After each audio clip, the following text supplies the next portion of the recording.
Additional question है तुम्हारे POM के अंदर यूनिट 4 में। पहला क्वेश्चन है कंटेम्पररी मैनेजमेंट चैलेंजेस। कंटेम्पररी मतलब अभी के जमाने की चैलेंजेस। सबसे पहली चैलेंज में इसके अंदर लिखा है ग्लोबलाइजेशन। अब आप जानते हैं ग्लोबलाइजेशन का मतलब कंपटीशन इंटरनेशनली हो। इंटरनेशनल काउंटर पार्ट लिखा है।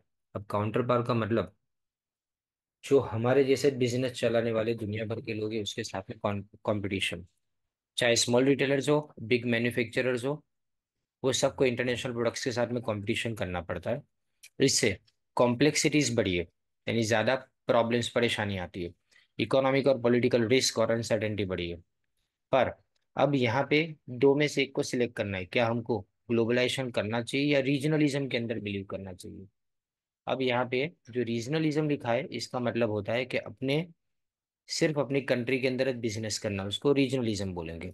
ग्लोबलाइजेशन का मतलब हम जब भी मैनेजमेंट करेंगे तो ओवरऑल ग्लोबल पर्सपेक्टिव यानी पूरी दुनिया को ध्यान में रख के और पूरी दुनिया को एक इंटीग्रेटेड सिस्टम समझ के मैनेजमेंट करेंगे। लेकिन रीजनलिज्म के अंदर हम सिर्फ अपने रीजन के बारे में बात करेंगे, with in each region, right, with less regard to overall organisation. अपने पूरे दुनिया की बात नहीं करेंगे, सिर्फ अपने बिजनेस की बात करेंगे, अपने कंट्री की बात करेंगे। It is observe that most companies manage there finance and manufacturing activities at the global level and human resource and advertising. ये पॉइंट इंपॉर्टेंट है, ये लिखना है आपको। यानी फाइनेंस और मैन्युफैक्चरिंग एक्टिविटी पूरी दुनिया में चलाते हैं, लेकिन ह्यूमन रिसोर्स अपनी कंट्री में, एडवर्टाइजिंग अपनी कंट्री में यानी अपने रीजनल लेवल पे चलाते हैं। अब इसके बाद दूसरा जो है उसके अंदर बताया गया है क्वालिटी एंड प्रोडक्टिविटी। अब मैनेजर हर कंट्री का ये चाहता है कि वो दुनिया भर के कॉम्पिटिटर्स के साथ में कॉम्पीट करे, लेकिन उसके साथ में आपको अच्छी क्वालिटी और अच्छी प्रोडक्टिविटी, ये दोनों देना है। सक्सेसफुल कंपनीज ये मेंटेन करती है क्वालिटी ऑफ गुड्स को, और साथ में वो कम रिसोर्सेज में ज्यादा प्रोडक्शन करके बताती है, मतलब प्रोडक्टिविटी को भी मेंटेन करती है। Managers must therefore focus on producing more and better and fewer resources with fewer resources, मतलब ज्यादा प्रोड्यूस करो लेकिन विथ फ्यूअर रिसोर्सेज। अब क्वालिटी का मतलब totality of features and characteristics of a product और service that bear on its ability to satisfy stated और implied needs. जरूरत को पूरा करने के लिए जितनी सामने वाली सामने वाले इंडिविजुअल को जरूरत है ना, वो सारी चीजों को पूरा करना, उसको क्वालिटी बोला जाता है। एंड इकोनॉमिक प्रोडक्टिविटी का मतलब एफिशिएंसी मेजर करना। इसका मतलब कोई इंसान कितना आउटपुट प्रोड्यूस कर पाता है, कितनी आउटपुट की वैल्यू वो प्रोड्यूस कर पाता है, क्योंकि वो सामने इनपुट यूज करेगा। अब इनपुट के साथ में आउटपुट अगर ज्यादा हुआ तो प्रोडक्टिविटी अच्छी है और एफिशिएंटली काम हो रहा है ऐसा माना जाएगा। तो ये दोनों इंपॉर्टेंट डिटर्मिनेंट हुए। फिर उसके बाद में आता है ownership, another controversial area that concerns managers today is ownership. जो इन्वेस्टर्स है, बाहर के इन्वेस्टर्स, वो इंडिया के अंदर आके हमारी कंपनीज को के स्टॉक्स को खरीद रहे हैं, यानी शेयर को खरीद रहे हैं, और ऑनरशिप उनके हाथ में भी जा रही है। प्रोडक्टिविटी एंड प्रॉफिटेबिलिटी इसके कारण सफर, यानी उसके कारण उसको यानी नुकसान भुगतना पड़ता है। अब इसके बाद एनवायरमेंट है, देखो एनवायरमेंट एकदम फास्ट चेंज हो रहा है। Organisations have to change with the competitive environment to maintain their customers, otherwise they have to move out of the market. नहीं तो मार्केट में से वो निकल जाएंगे अगर एनवायरमेंट के हिसाब से अपने आप को चेंज नहीं किया तो। Manager should develop deep understanding of the internal and external environment factors and their application to business operations. यानी इंटरनल एनवायरमेंट यानी बिजनेस के अंदर का एनवायरमेंट, उसके वर्कर्स है, उसके मशीन का लेआउट है, ये सब। जबकि एक्सटर्नल एनवायरमेंट का मतलब गवर्नमेंट की पॉलिसी, टैक्सेशन की पॉलिसी गवर्नमेंट की, ये सब इसमें आता है। फिर strategy formulation, just as everything around us is constantly changing, सब चीजें आजू बाजू बदल रही है। Business must firms must watch the strategies and strategic management.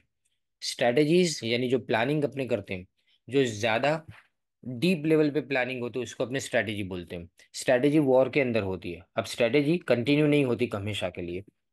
They keep changing according to environmental changes, यानी एनवायरमेंट के हिसाब से वो बदलती रहती है। अब स्ट्रेटेजिक मैनेजमेंट यानी क्या, is a way of approaching business opportunities and challenges. It is a comprehensive and ongoing management process aimed at formulating and implementing effective strategy. ये एक बार में खत्म नहीं हो जाता, बिजनेस के अंदर जो भी अपॉर्चुनिटीज आती है या बिजनेस को जो चैलेंजेस का सामना करना पड़ता है, उसको कैसे हम सामना उसका कैसे किया जाएगा, वो अपॉर्चुनिटी को कैसे हम ग्रैब करेंगे या चैलेंज को किस तरह से हम टैकल करेंगे, वो स्ट्रेटेजिक मैनेजमेंट के अंदर आता है।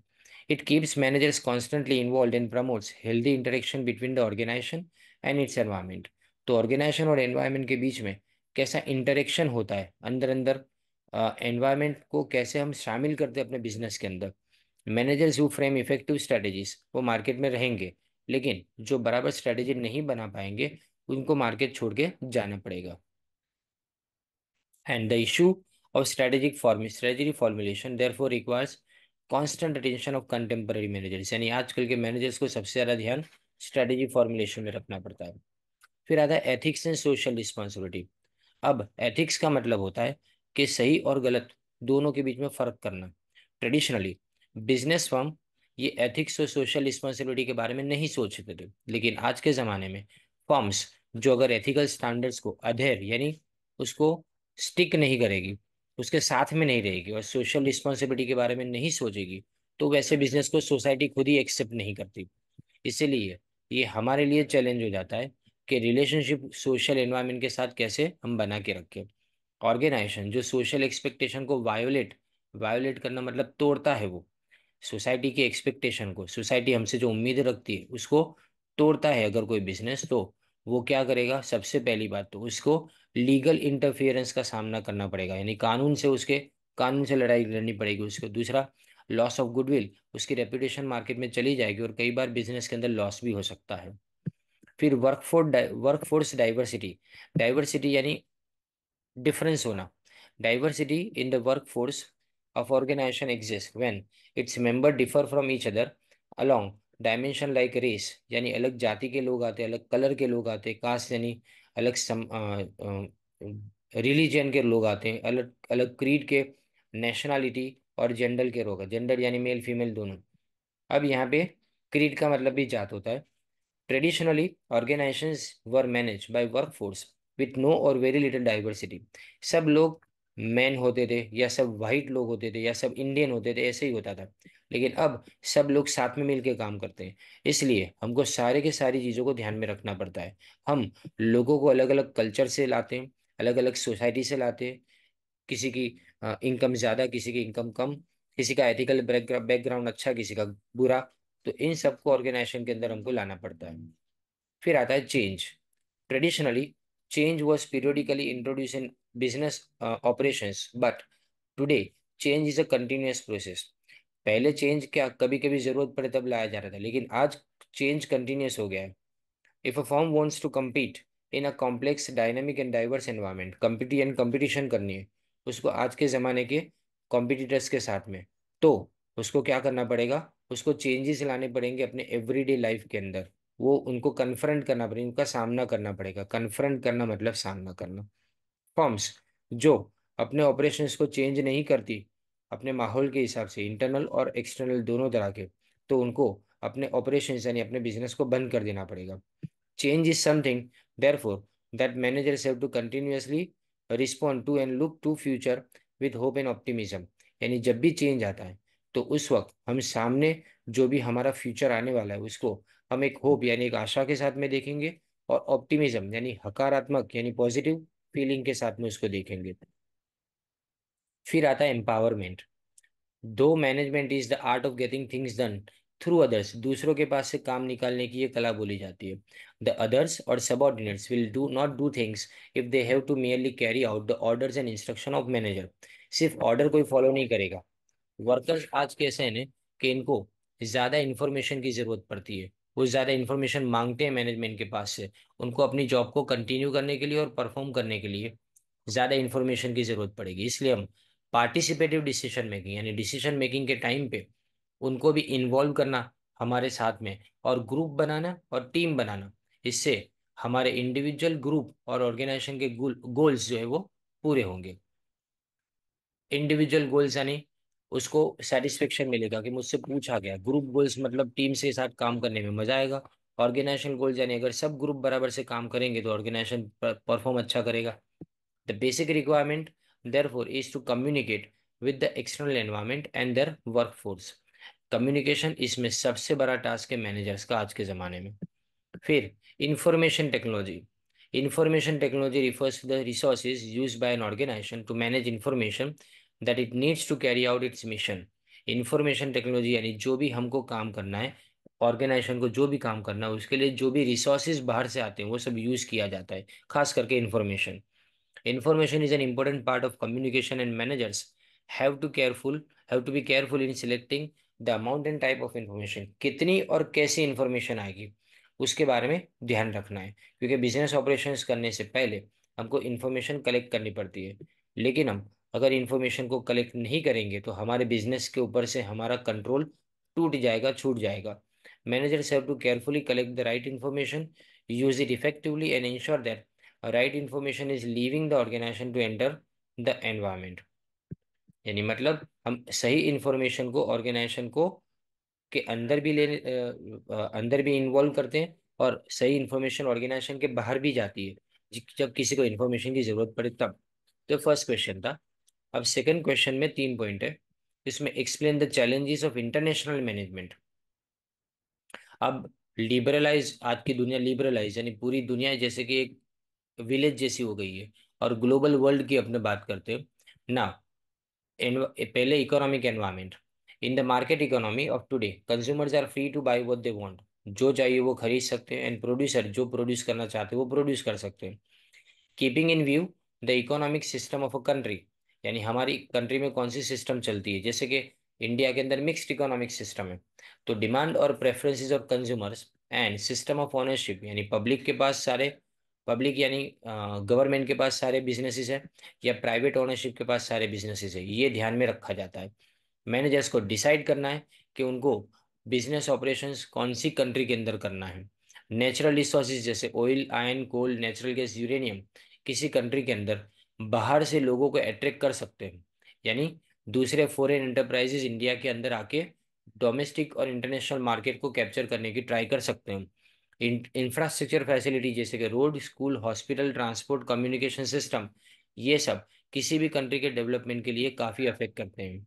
N economically develop country attracts and supports foreign enterprise, यानी अगर कोई डेवलप कंट्री है तो बाहर से लोग ज़्यादा इस कंट्री में इन्वेस्ट करने के लिए अट्रैक्टेड होते हैं। अब पॉलिटिकल और legal environment. Political environment of a country also suffers challenges to international managers. अब पॉलिटिकली स्टेबल इकोनॉमी, अगर किसी कंट्री के अंदर 5-5 साल जो गवर्नमेंट चलती है वो स्टेबल गवर्नमेंट अगर चले, और वही गवर्नमेंट 5 साल के बाद में भी अगर रिपीट होती है, तो इससे मार्केट में और इंटरनेशनल मार्केट में सिग्नल अच्छा जाता है। तो politically stable country economy where rules and regulation affecting the business operations, सबसे important, do not change frequently. एक गवर्नमेंट होना मतलब रूल्स का चेंज बार बार ना होना, ये गारंटी हो जाती है अपने लिए। तो जहाँ पे इंसेंटिव्स दिए जाते हैं, जैसे टैक्स रेट कम होना, लोन के ऊपर इंटरेस्ट रेट कम होना, टैक्स में सब्सिडी देना, मार्केट में आपको प्रोटेक्शन देना, ये सब बाहर से बिजनेस को अट्रैक्ट करने के लिए दिया जाता है। Where international economic communities agree to reduce trade barriers. Trade barriers यानी अगर मैं उनकी कंट्री के अंदर कोई भी गुड्स को भेजता हूँ, तो वो लोग क्या करेंगे, वो गुड्स को अपनी कंट्री में एंटर करने से पहले उसके ऊपर हेवी इंपोर्ट ड्यूटी लगाएंगे। वो सब ना हो तो हमारे बिजनेस को और उनके बिजनेस को दोनों को फायदा होता है। यहाँ पे लिखा है बाय नेशनल लॉज, यानी मतलब सिर्फ अपनी कंट्री के अंदर से जो बनता है वो खरीदना, वही। टू प्रोटेक्ट डोमेस्टिक बिजनेस, कई बार क्या कंट्री अगर अंडर डेवलप्ड है तो अपने बिजनेस को प्रोटेक्ट करने के लिए बाहर से आने वाली चीजों के ऊपर अनेक तरह के टैक्स लगाती है। तो वो ना हो तो वो कंट्री के अंदर बाहर से आने वाले बिजनेस बढ़ते हैं। अब cultural environment. International business is also affected by cultural environment of a country. The value system, social and ethical beliefs।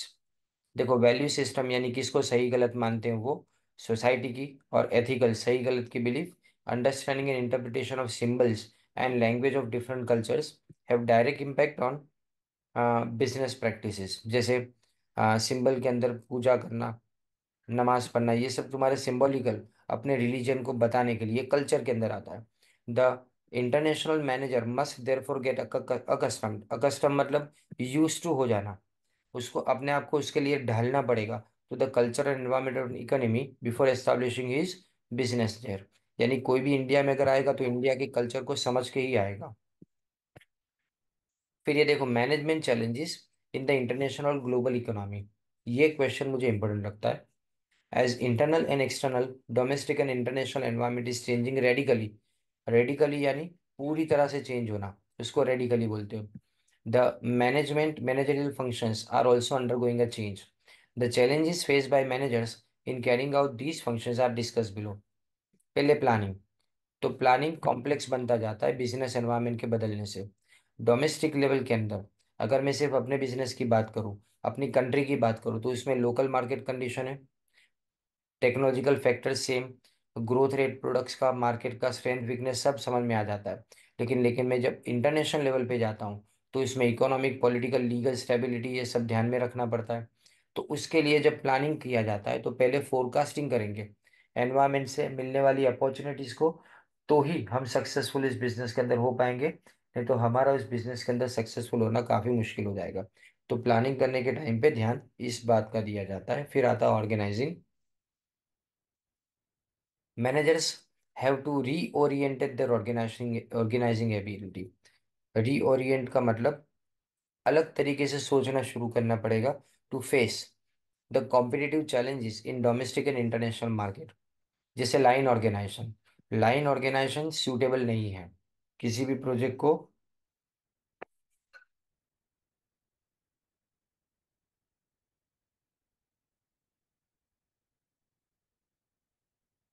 अगर समझो किसी भी प्रोजेक्ट को अडॉप्ट करना है तो अपने कई कौन कौन से ऑर्गेनाइजेशन को यूज करेंगे।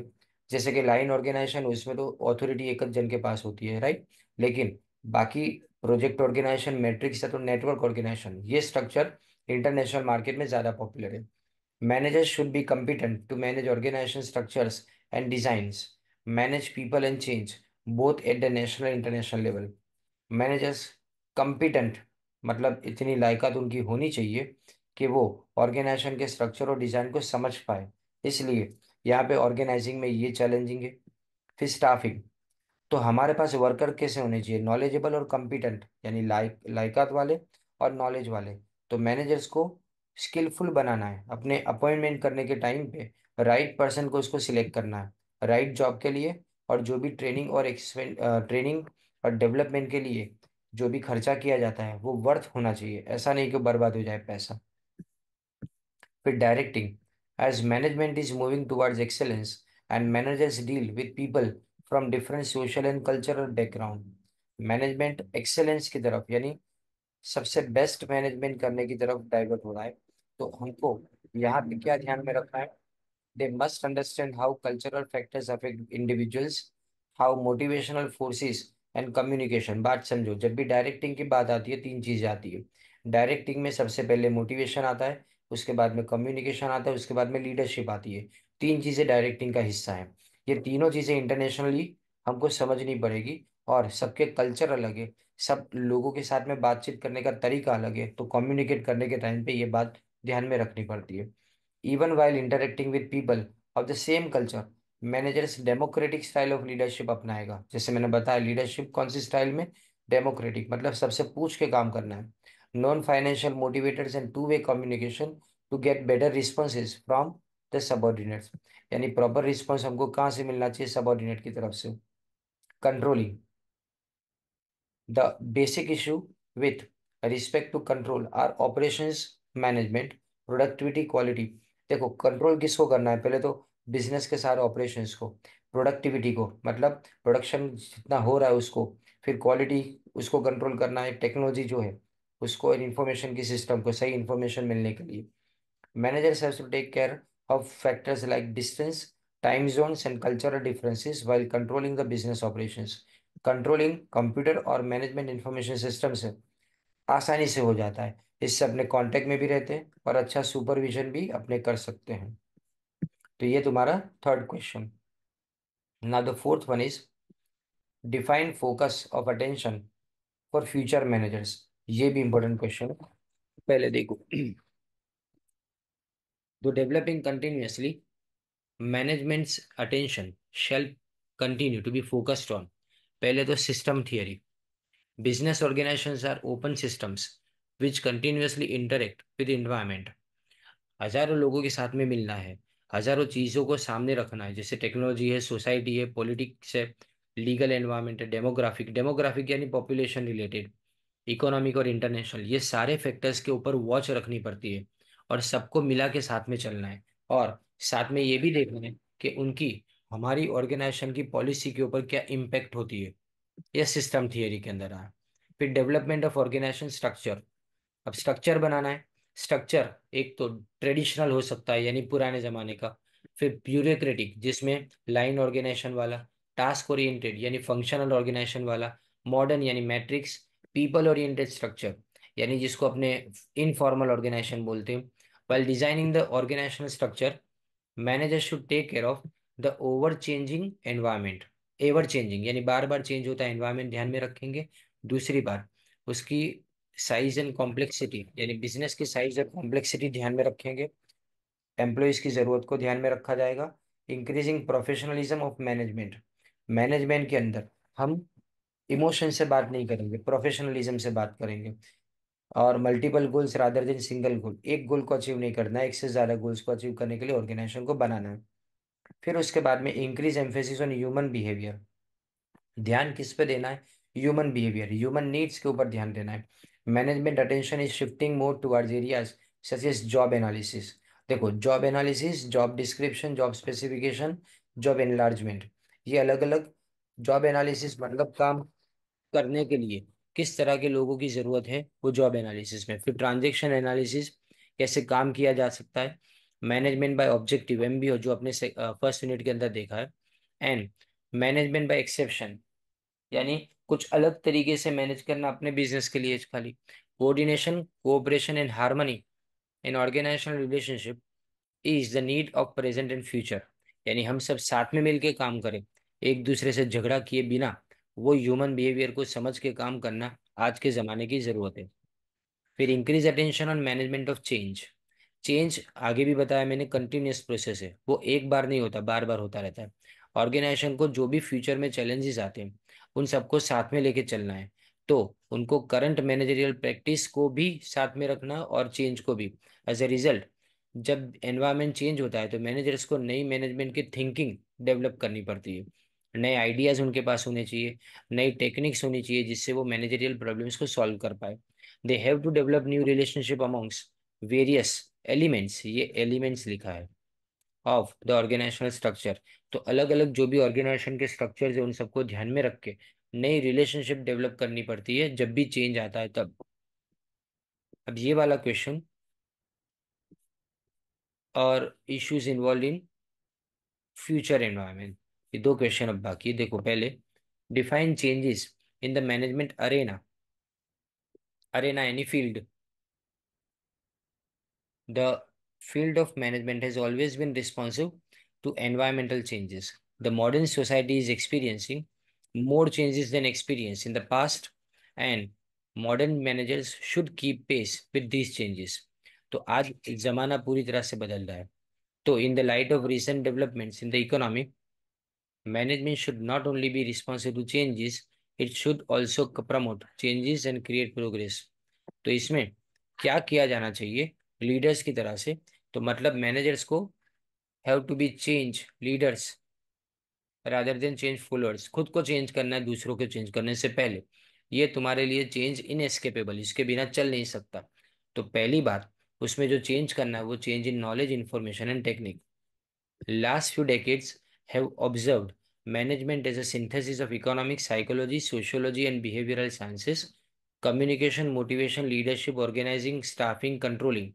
ये सब, in fact, every aspect of management deals with human behavior, and therefore, the application of behavioral sciences.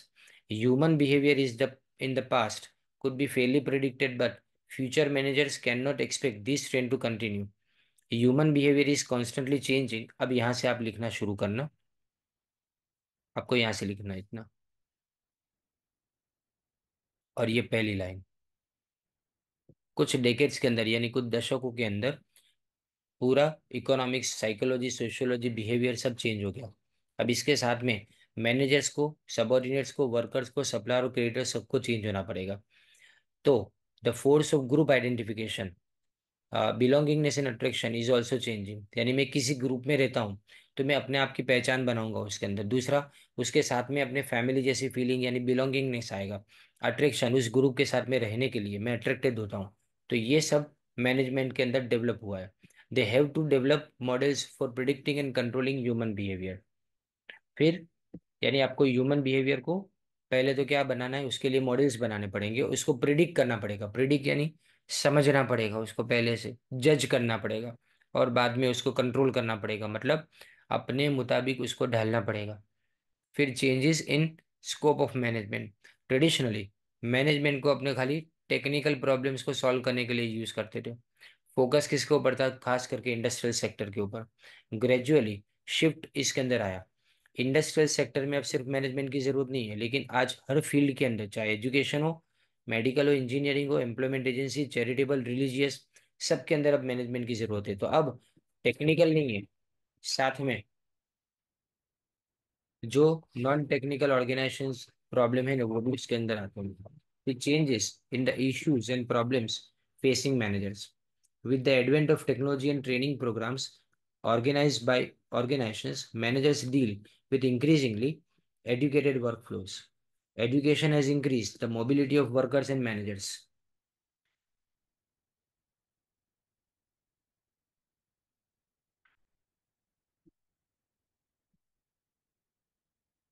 Therefore, have to be education has increased the mobility of workers and managers. Therefore, have to be farsighted in adopting motivational techniques and leadership styles to make workers,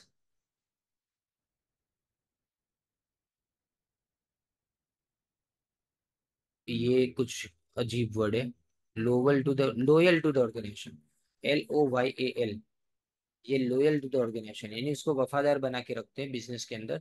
educated और skill workers, वो सबसे बड़ी challenge है management के लिए, क्योंकि वो लोग हैं ना, जब तक उनको जैसा एजुकेशन है वैसा काम नहीं दिया जाएगा, तब तक वो उस ऑर्गेनाइजेशन के साथ में अपने आप को कनेक्टेड नहीं समझेंगे। फिर changes in the environment. The external environment of organizations is constantly changing. Though business organizations are open systems which adapt to the changing environment, there can be mismatch between environmental changes and changes in the organization structure. Mismatch होना यानी मतलब, और जिस तरह से अपने आजू बाजू का एनवायरनमेंट बदलता है और जिस तरह से हम ऑर्गेनाइजेशन के स्ट्रक्चर को चेंज करते हैं, दोनों में सेम नहीं हो सकता है। तो कौन कौन से चेंज होते हैं, सबसे पहले डेमोग्राफिक चेंज। एक तो पॉपुलेशन इंक्रीज हो रही है बहुत fast. As a contributing factor the human resource and expansion in consumer markets, increase in population can be viewed as a positive factor. अब कंज्यूमर की बात करें तो अगर पॉपुलेशन बढ़ेगी तो अपने लिए अच्छा है, पॉपुलेशन बढ़े तो हमारे कस्टमर्स बढ़ेंगे। But increasing density, unemployment, poverty and other social ills are the adverse consequences of increasing problem. लेकिन डेंसिटी ऑफ पॉपुलेशन बढ़ेगी यानी वस्ती निगीचता, अनएम्प्लॉयमेंट, और पॉवर्टी, ये सब दूसरे सोशल इल्स, यानी इविल्स जिसको बोलते हैं, यानी बुराइयां। एक फायदा है कि मार्केट बड़ा मिलेगा, लेकिन उसके सामने हजारों बुराइयां हैं। तो मैनेजर जो फ्यूचर के अंदर है, वो क्या देखेंगे, पॉपुलेशन एक्सप्लोजन के प्रॉब्लम के साथ में उनको समझ के चलना पड़ेगा। फिर आता है pollution.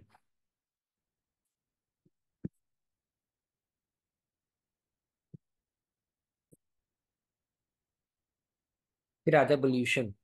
Pollution in its various forms, air pollution और noise pollution, voice water pollution, sorry, is the result of increasing industrialization. Managers should ensure that high productivity and profits are not achieved at social cost. Profit कमाना है, production बढ़ाना है, लेकिन वो social cost यानी society के नुकसान के ऊपर नहीं होना चाहिए। यानी मतलब ये पोल्यूशन क्रिएट करके नहीं होना चाहिए। फिर depletion of resources.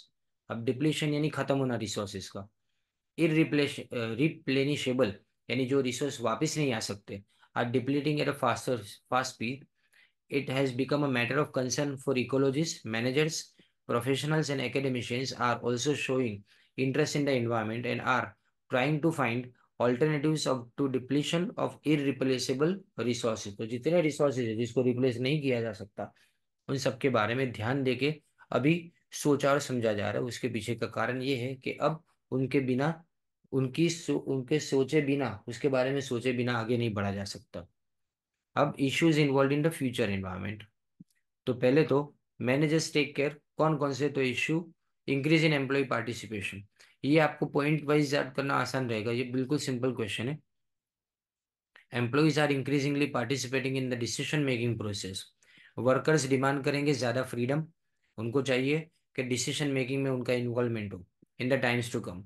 Future managers को ग्रुप बिहेवियर के ऊपर फोकस करना पड़ेगा। Consider themselves as part of the group rather than a superior having authority over subordinates. हम अपने आप को एक सबऑर्डिनेट के ऊपर की ऑथोरिटी नहीं मानेंगे, हम ऐसा नहीं मानेंगे हम सुपीरियर है, हम सबको कंट्रोल में रखेंगे, ऐसा नहीं। लेकिन हम सिर्फ डायरेक्शन इश्यू नहीं करेंगे, लेकिन उनको गाइड भी करेंगे, सपोर्ट भी करेंगे, उनको एडवाइस भी देंगे, और काउंसिल यानी उनकी मुसीबत में उनका सहारा भी बनना है। Increase in social consideration. Organisations are part of society, और सोसाइटी ऑर्गेनाइजेशन को अफेक्ट करती है थ्रू इट्स वैल्यू सिस्टम, जो आपको सही गलत का फासला बताए। Cultural background, ethical and moral values. Moral, ये सब का मीनिंग एक तरह से देखो, एथिकल और मोरल वैल्यूज का मतलब भी वही होता है कि सही गलत जो है ना उसके बीच में फासला करना और अच्छी चीज को चुनना। फिर कस्टम्स एंड लॉज, कस्टम यानी रिवाज, और लॉज यानी कानून। Changes in social factors are being incorporated by managers in the organizational policies. Besides providing good goods and services, organizations also provide employment opportunities. सिर्फ ये गुड्स एंड सर्विस नहीं provide करता, लेकिन साथ में एम्प्लॉयमेंट भी देता है। कमिटमेंट, हम किस बात के लिए कमिटमेंट करेंगे? सबसे पहले तो इरेडिकेट पॉवर्टी, गरीबी हटाने के लिए। Good health care system, health लोगों की अच्छी हो, क्लीन एनवायरनमेंट और डिसेंट लिविंग, सोसाइटी की लिविंग अच्छी हो। एंड उसका मतलब कि पोल्यूशन के बिना का। सोशल एंड इकोनॉमिक ऑब्जेक्टिव्स ये साथ में मर्ज करने पड़ेंगे, मतलब सोसाइटी को ध्यान में रख के प्रॉफिट कमाना है। फिर increase in technological development. Technological developments are taking place very fast and managers have to be innovative, यानी कोई नई चीज लानी पड़ती है उनको, क्रिएटिव होना पड़ता है, up to date in their knowledge to apply new technology to their work procedures. This requires investment in machines and equipments and changes in internal functioning of the enterprise. An undesirable effect of new technology can be loss of jobs, which goes against social objectives of the organizations। यानी technological development होता है, उसके कारण job नहीं जानी चाहिए। अगर job लोगों की चली जाएगी तो मैनेजर्स उसके अंदर फिर मुसीबत में इस तरीके से आ जाएंगे कि सोसाइटी से उनका सपोर्ट मिलना बंद हो जाएगा। मशीन्स लाना है, लेकिन साथ में जॉब्स का लॉस ना हो इसके बारे में भी देखना है। मैनेजर्स मस्ट वे यानी उसको नापना है इस चीज को कि these cost against benefits of new technological methods and minimise the cost, as not adopting new technology would mean moving out of the market. मतलब कि अगर इन सबको ध्यान नहीं दिया तो मार्केट से आप निकल जाओगे, मतलब मार्केट में आपको कोई संभालेगा नहीं बाद में। फिर increase in international business. As a result of liberalization and globalization, more and more industries are expanding their operations into their countries. The host country may be providing profitable market avenues, or increasing competition in the home country may be forcing companies to look for alternative outlets in the international market. In either situation, managers should be able to analyze। देखो, अब पूरा international market का business बढ़ता जा रहा है, अब liberalisation और ग्लोबलाइजेशन का जमाना है। इसका मतलब हम अपने ऑपरेशंस को दूसरी कंट्रीज के अंदर भी फैला रहे हैं। जो होस्ट कंट्रीज है वो आपको भले प्रॉफिटेबल मार्केट दे रही है, लेकिन वहां पे भी कंपटीशन बढ़ती है, क्योंकि वहां की कंट्री के लोग भी वो प्रोडक्ट बनाते होंगे, तो वो प्रोडक्ट के लिए आपके साथ में कॉम्पीट करेंगे। तो इस बात में हमको potential of foreign buyers to buy companies product, हम पहले चेक करेंगे कि सामने वाली कंट्री के बायर्स हमारी प्रोडक्ट खरीदेंगे कि नहीं। पॉलिटिकल क्लाइमेट उसका क्या है, यानी पॉलिटिकली वो कंट्री कैसी है। अगर अनस्टेबल एनवायरनमेंट है तो नहीं जाना चाहिए उस कंट्री के अंदर, और उस कंट्री के साथ में ना फॉरेन इन्वेस्टमेंट करना चाहिए ना फॉरेन कोलाबोरेशन करना चाहिए। फिर capital requirement to set up enterprise in the foreign country, managers have to ascertain whether funds will be available, क्योंकि हम फॉरेन एजेंसी के पास से अगर पैसा लेने जाते हैं तो पैसा अवेलेबल है कि नहीं, वो देखना है। गवर्नमेंट और इन्वेस्टर के पास से क्या सपोर्ट मिलेगा, वो ध्यान में रखना है। ये 5 6 क्वेश्चन है इसके अंदर। All the best for the exam.